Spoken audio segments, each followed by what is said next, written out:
श्री कृष्ण गोविंद हरे मुरारी, हे नाथ नारायण वासुदेव। श्री राम जय राम, जय जय राम। श्री राम जय राम, जय जय राम। श्री राम जय राम, श्री राम जय राम, जय जय राम। श्री राम जय राम, जय जय राम। राम जी सरकार की जय हो, लक्ष्मण जी महाराज की जय हो। बोले अनंत बलवंत हनुमंत लाल की जय। रावण जी के 41वें सर्ग में हम आप लोगों को कथा सुनाएंगे कि सगर के 60,000 पुत्र जो अश्वमेघी घोड़ा को खोजने गए थे वो वापस नहीं आए। उनको कपिल मुनि ने भस्म कर दिया था। तो इसके बाद सगर जी ने अपने पौत्र अंशुमान को पाताल लोक में रसातल में भेजा कि जाओ अपने चाचाओं का पता करके आओ और अश्वमेघी घोड़ा कहाँ है उसको लेके आओ। यह प्रसंग आप लोग श्रवण करेंगे। तो अच्छा, ये कथा विश्वामित्र जी राम जी को श्रवण करा रहे हैं। तो उन्होंने कहा कि हे रघुनंदन, पुत्रों को गए बहुत दिन बीत गए। ऐसा जानकर राजा सगर ने अपने पौत्र अंशुमान से कहा कि काफी समय व्यतीत हो गया है और घोड़ा लेकर के अभी आपके चाचा लोग जो हमारे 60,000 पुत्र थे गए थे, अभी तक वापस नहीं आए हैं।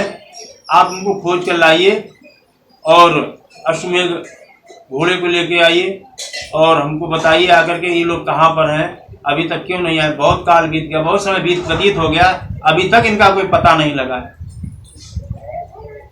तो सगर ने कहा, अंशुमान से कहा कि आप ऐसा करो कि जब आप जा रहे हैं तो अपने रक्षा के लिए ये तलवार है, बहुत ही धारदार तलवार है, इसको आप लेकर के जाइए और ये महातेजस्वी जो धनुष है इसको भी साथ में ले जाइए, इससे आपकी रक्षा होगी। इसको साथ में लेकर के आप जाएं। और एक चीज ध्यान रखना, एक बात याद रखना कि जहां भी कोई वंदनीय पुरुष मिले, कोई संत मिले, अच्छा संत हो, धर्म में तल्लीन हो, उस संत को प्रणाम कर लेना। और रास्ते में आपको कोई दानव मिले, असुर मिले या आपको कोई क्षति पहुंचाने वाला मिले, उसको आप मार देना, मौत के घाट उतार देना। उसमें आप जरा भी लापरवाही नहीं करना और धर्म की रक्षा हेतु धर्म का हमेशा पालन करना, अन्याय मत करना, न्याय पे रहना। और जो भी आपको सत्यवादी और संत मिले उसको आप प्रणाम कर लेना। फिर उन्होंने क्या किया, अंशुमान ने वो अपने घर से निकल लिए और अपने पूर्वज उनको प्रणाम किया, सगर को प्रणाम किया और वहां से निकल पड़े। और जब वो पहुंचे तो रास्ते में उन्होंने क्या किया, देखा कि यहाँ से एक पृथ्वी पर एक कंदरा सी दिखी, उनको गुफा दिखी, वो वहां पर प्रवेश कर गए। उस गुफा में प्रवेश करके उन्होंने कहा कि हमारे चाचाओं ने यही मार्ग बनाया है, रसातल की तरफ गए हैं। तो वहां पर पहुंच गए। जब रसातल में पहुंचे हैं तो उन्होंने जब अंदर पहुंच करके देखा दृश्य, तो उनको बड़ा आश्चर्य हुआ कि यहाँ पर ये रसातल में बहुत विशाल काय हमको दिग्गज दिख रहा है, हाथी दिख रहा है। तो वो दिग्गज के पास गए और बड़े मीठे स्वर में दिग्गज को प्रणाम किया, उसकी दिग्गज की परिक्रमा की। और परिक्रमा करने के बाद दिग्गज से पूछा कि यहाँ पर हमारे चाचा लोग आए थे और हमारे बाबा सगर जी अश्वमेघ यज्ञ कर रहे हैं और अश्वमेघी घोड़ा को खोजने यहाँ पर आए थे, अभी तक वापस नहीं आए हैं, क्या आप लोगों ने देखा? तो दिग्गज ने उनसे कहा प्रसन्न होकर के कि हाँ, ढूंढिए, आपका कार्य सफल हो जाएगा। इस प्रकार दिग्गज को प्रणाम करके वो आगे बढ़े अंशुमान और दोबारा दूसरे दिग्गज के पास पहुंचे और दिग्गज से भी उन्होंने प्रणाम किया और उसकी परिक्रमा की। और परिक्रमा करके दिग्गज से पूछा कि हमारे चाचा लोग यहाँ पे आए थे। तो दिग्गज प्रसन्न होकर के दिग्गज ने बड़ा ही उनका सत्कार किया और उनसे शुभकामना प्रकट की कि आपका कार्य सफल हो ऐसे, और आप घोड़े सहित वापस लौट जाएंगे। ये दूसरे दिग्गज ने कहा। उनका आशीर्वाद सुनकर अंशुमान जो है शीघ्रतापूर्व पैर बढ़ाता हुआ और आगे निकल गया, और जहां उनके चाचा जो थे सगर के पुत्र, और रात के ढेर में बदल गए, परिवर्तित हो गए थे, वहां पर पहुंच गया। जब उन्होंने देखा कि हमारे चाचा लोग यहाँ रात के ढेर में पड़े हुए हैं, तो उनके बद से असमंजस पुत्र अंशुमान को बड़ा दुख हुआ और शोक में वशीभूत हुआ जो है आर्त भाव से फूट फूट करके रोने लगा, रुदन करने लगा वहां पर कि हमारे चाचा लोग यहाँ आए थे अश्व लेने, यहाँ राख के ढेर में पड़े हुए हैं। और फिर उन्होंने आगे संबंधी अश्व को भी वहां पर चरते हुए देखा, जो घोड़ा था वो भी वहां पर चल रहा था, उसको देखा। तो उन्होंने कहा अंशुमान ने कि अब हम राजकुमारों को जलांजलि देना चाहते हैं, जलांजलि कैसे दिया जाए।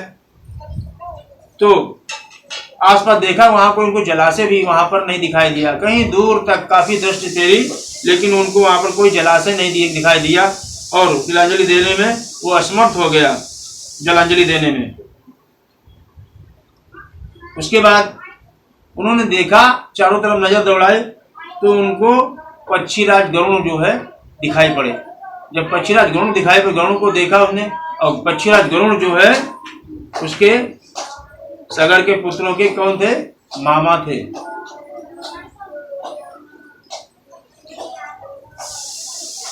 जो उसके चाचाओं सगर पुत्रों के मामा थे, महाबली विंतानंदन गरुण ने अंशुमान से कहा शोक मत करो, आप ये शोक करने का समय नहीं है, आप शोक मत करो, और आप अनंत भाग्यशाली हैं और महात्मा, बहुत ही परम तेजस्वी, परम भाग्यशाली, परम विद्वान महात्मा सगर ने इनको भस्म किया है, और इनका भस्म होना ये व्यर्थ नहीं जाएगा। इनको भस्म किया है तो ये आपके वंश में एक नाम, एक कीर्ति स्थापित करेंगे। ऐसे ही ये नहीं, इन्होंने शरीर को अपने देह को त्याग किया, देह का दग्ध ऐसे नहीं हुआ है इनका। तो उन्होंने कहा गरुड़ ने कि हिमाचल की जो ज्येष्ठ पुत्री गंगा जी हैं, उन्हें जल से अपने इन चाचाओं का तर्पण करो, उनके जल से अपने चाचाओं का तर्पण करो, और ये जब इनका तर्पण करोगे तो ये लोक पापनी गंगा राख के ढेर के होकर के गुजरेंगी, आएंगी, और उसी समय उनको जो है सबकी गति बन जाएगी और सब लोगों को स्वर्गलोक प्राप्त हो जाएगा। ये गरुड़ ने कहा अंशुमान से।